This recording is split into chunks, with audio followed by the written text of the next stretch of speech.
As Iran war threats escalate and Washington talks up new strikes, is panic now erupting inside America's own war headquarters, raising fresh questions about who is really under pressure?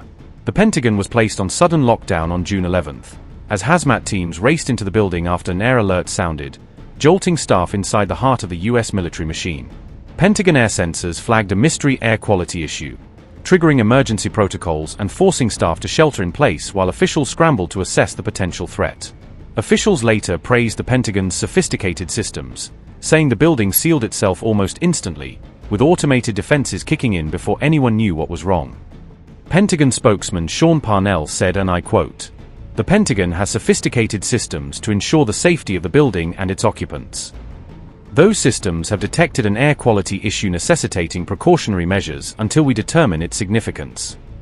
The department is executing standard protection protocols, including a shelter-in-place order for the affected area. Response teams are in place and ready to support building occupants."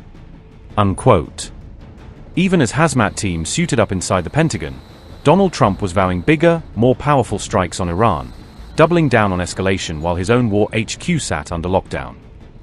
They're negotiating with us to make a deal. Well, Mr. It's President, hard for them because they are proud. They're very proud.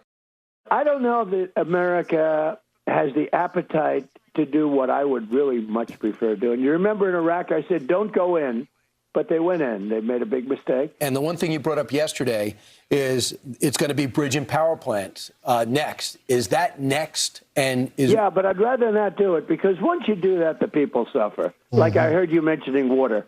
Water is really a devastating loss for them. I could do that in 1 minute.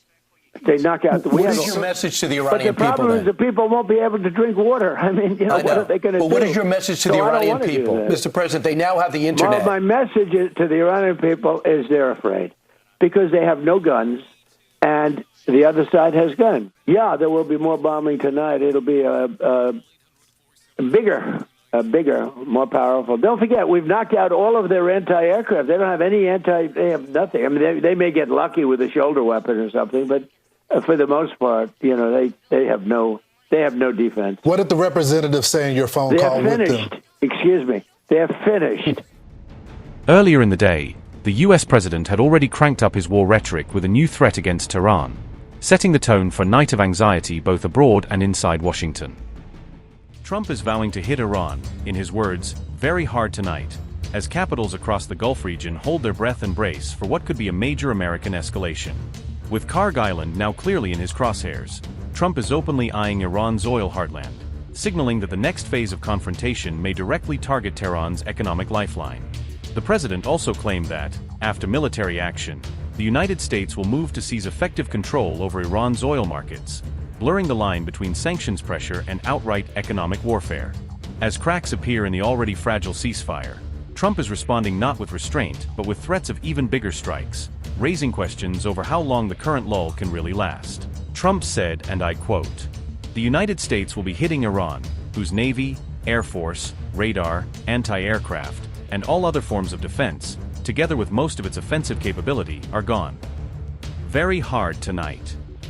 At some point in the not-too-distant future, we will be taking Karg Island and other oil infrastructure points, and assume total control of their oil and gas markets, much like we have with Venezuela, which is working out brilliantly for both Venezuela and the United States of America." Unquote.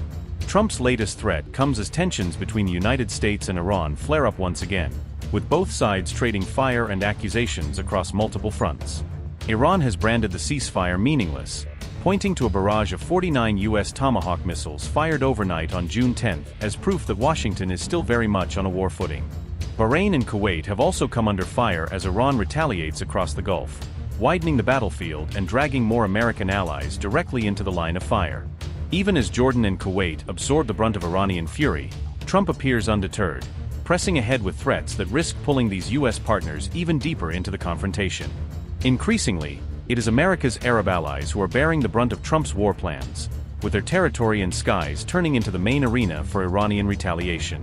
Kuwait says its air defenses have shot down 24 Iranian drones in just 48 hours, underlining the sheer intensity of the attacks it has been forced to repel. Jordan, meanwhile, claims it has destroyed 20 incoming Iranian missiles with no casualties reported, a rare piece of good news amid a rapidly escalating exchange.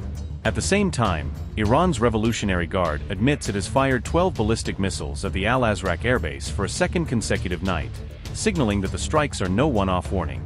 With tit-for-tat strikes now raging across the region, Trump's promise to hit Iran very hard is raising fresh fears that what began as calibrated messaging may spiral into a full-blown war.